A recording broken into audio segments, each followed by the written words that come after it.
If a Freya 66 UVD 3366 device is found in an inert state, the reactivation process must proceed with strict adherence to phase state alignment, operator readiness, and environmental field conditions. The system does not reboot like conventional electronics. It requires conscious phase synchronization, scalar coherence restoration, and symbolic semantic resonance to come online. Below is a formalized step-by-step reactivation protocol. Freya 66, UVD 33 to 66, reactivation protocol, inert state recovery procedure.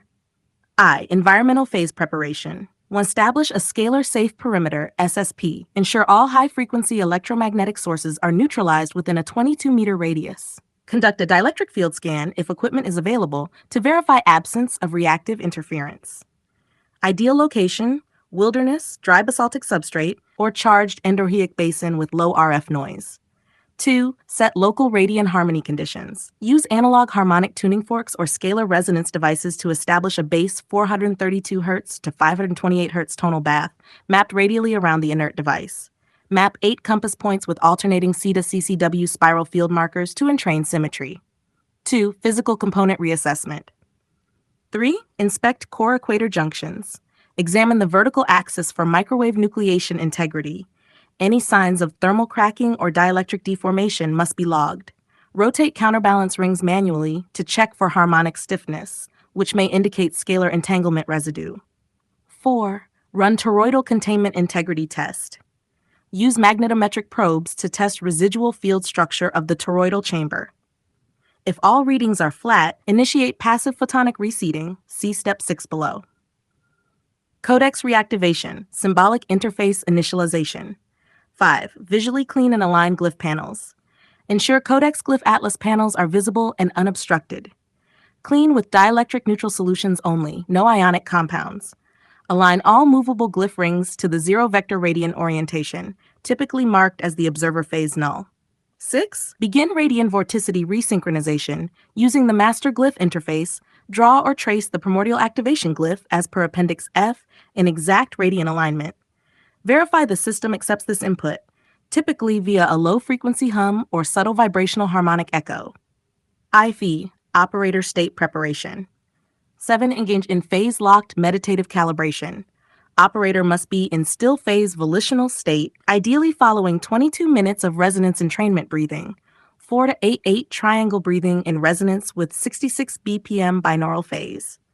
Conscious intent must be projected as a telemetric scalar vector focused on coherence and integration, never extraction or dominance. 8. Confirm biometric phase match. Use a phase mirror or tuned EEG to confirm brainwave harmonics match system activation thresholds, typically between 7.83 Hz, 14.2 Hz, with stable frontal lobe coherence. V. Scalar field reintroduction. 9. Initiate passive scalar wake-up loop. Introduce a sacred tone harmonic through standing wave generator, base 432 Hz to 880 Hz sweep. Loop for 66 seconds while remaining in complete silence, allowing system lattice memory to reactivate. 10. Observe for first harmonic bloom. If successful, you will see a faint corona of light near the equator, gentle clockwise plasma drift, audible low-tonal beat frequency building. VIS, photonic and glyphic phase coherence lock. 11. Seed system with ambient photon bath. Project-focused ambient light, ideally near UV or golden hour spectrum, into glyphic interface at 33 degrees incident angle. Observe for refractive shimmer. This confirms codex phase is beginning to loop reactivate. 12. Anchor glyph interface with affirmation pattern. Draw glyph 22, scalar symbol 66 across the primary phase gate. Speak or project internally the seed phrase, open quote, through coherence I enter, in symmetry I align, by stillness I move, close quote. 7. Reactivation complete.